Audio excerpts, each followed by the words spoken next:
All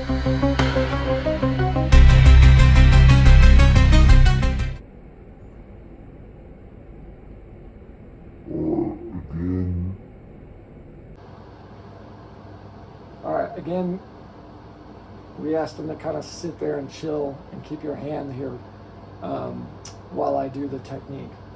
I will say this, the way this guy enters the Kimura is money. Check this out. I want you to watch. He's got a solid frame in here, the what time is it grip, I've heard it called. Watch what he does with his hand though.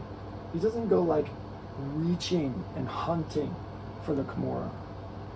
Look, he just brings it in a defensive posture to his body. This hand is so money right now. It's not trying to grab, it's not like going out and extending and exposing itself. It's just staying right there as a frame and a connection against the hand that he wants, ready to go and ready to snap into the grip.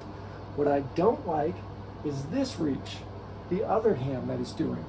Well, what would you do? This would be a perfect opportunity to demonstrate this arm, instead of throwing and reaching, it just comes over as a tie, as a wrestler's tie. From the what time is it grip, it's on right here. It goes from that grip to a tie over the back of the tricep and pulls him to where I want him, to the point where if he resists, then I pull myself to him, and now I can easily and quickly, in a short range of motion, come over the arm for the backside of the grip. But what he's doing with his bottom leg there, or bottom hand there, is money. He just drives with the forearm, drives it into position, and gets the grip. You don't want to hunt tiny. You aim small to miss small. You don't want to hunt around to grab at something with the end of your hand. You can use the closer, farther down the levers, then you have they're more stout and there's less room for error.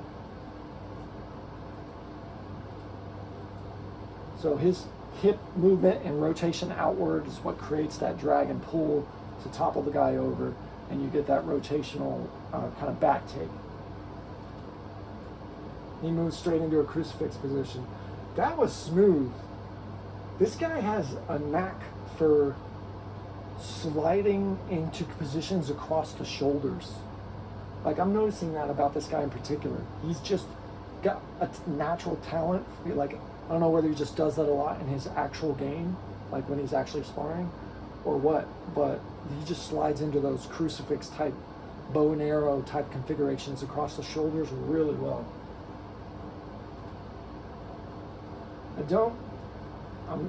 What happened with that is that position, that's solid, bro. He's got good connection there. Good choke.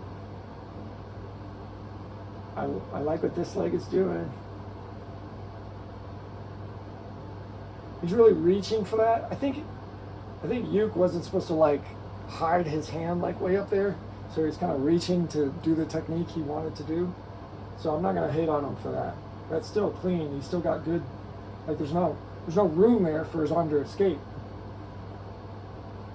But he puts him in an Americana basically, while he's still choking him. Good stuff.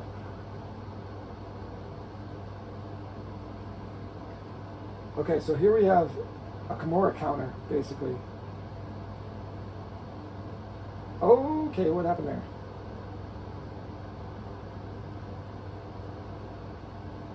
Nope.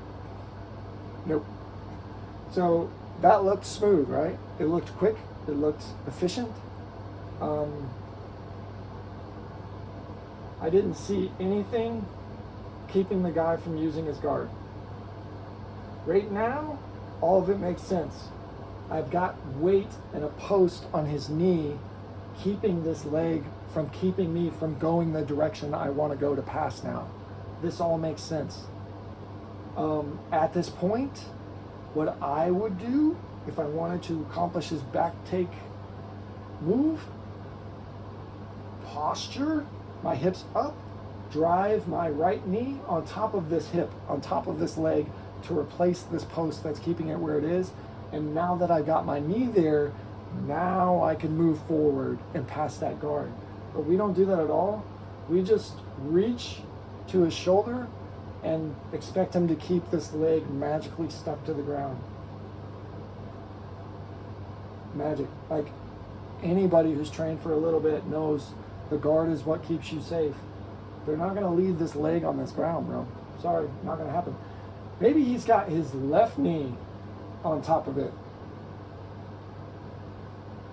They showed it again after this, right? Hold on. Yeah, so what I want to see is this left knee switching and going on top of that leg. I don't think it's gonna. It doesn't. It doesn't at all. So there's nothing preventing the guard there. I don't like it. Everything else looks so good. Just, I want to, that would have been such a sick little thing to demonstrate if he just had something that addressed the guard. Again, we've got him moving into these across the shoulder positions, which this guy is super adept at. Look at that. It just slides right into position. All right, we're stacking. Yeah, and we're showing the stack as what it is. Terrible finishing position, right? He's got the forearm death pressure here, and we're getting attacked from it, and then we pass. I like it. I like that. That looked clean. I don't think I have any contention with that one. We go under. We're holding. Okay, never mind. Why did he break that grip? Stack them first. Again, what an opportunity to show why things work. He's got a grip on our left gi, and he just lets it go. Stack them first. Show the stack first. Like, show the pressure first. I guess he wanted to get that arm to stack him more, to reach underneath and like get that efficient leverage to stack him that way. But like, if you're going to show this to Nate, you got to show some reason that he lets go of that grip. And I don't see it demonstrated. But that's my only qualm. The rest of this was tight. Stack. Sweep. No. Did you see how his left arm came underneath and grabbed the shoulder to bring it down? Right? You're choking him on this side. If he turns towards you and runs that bottom shoulder away, you've got no choke. So the hand comes underneath, grabs, and keeps that shoulder where it is so you can finish. This kind of happened before where he was going to this guard pass, and one of the things I was thinking too, I should have said it, was why doesn't the guy bring his knee shield in and get a guard? But here we have him now demonstrating, well, this is something you do when they do take guard. So that's good. We're connecting things now. So we've got a lasso grip. I don't know how he gets rid of that foot. He brings hips in. That is not shown enough in jiu-jitsu, and it's so combatively important because we're standing and being combative and standing and passing. That's important. I'm so glad he's demonstrating that. You see the hips come in. He didn't exaggerate it. Probably should have exaggerated it for the demonstration, but you bring your hips forward first. Your hips come forward first, and that's what creates the pass. That's what also broke the lasso grip. And we put our knee to the inside. That's super effective. I love that he's showing that. Okay, and then we're getting fancy.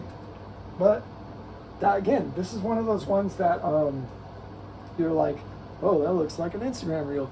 That was fundamentally sound. Like, things were blocking things the whole way, except for I'm not sure why he loses the grip of his right leg. This one's going to follow you. Do we take a grip here? Yeah, okay, we do. There's a quick little grab of this leg on the inside and the grip, and that's what loosens this leg. So that's what we're doing. Hips in.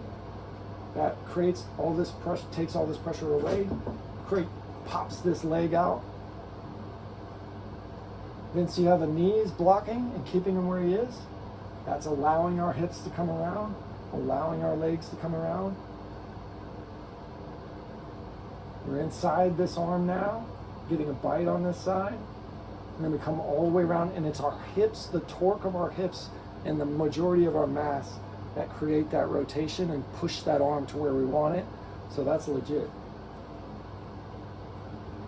We finally achieved a strong structure for braking when it comes to arm bars. Money.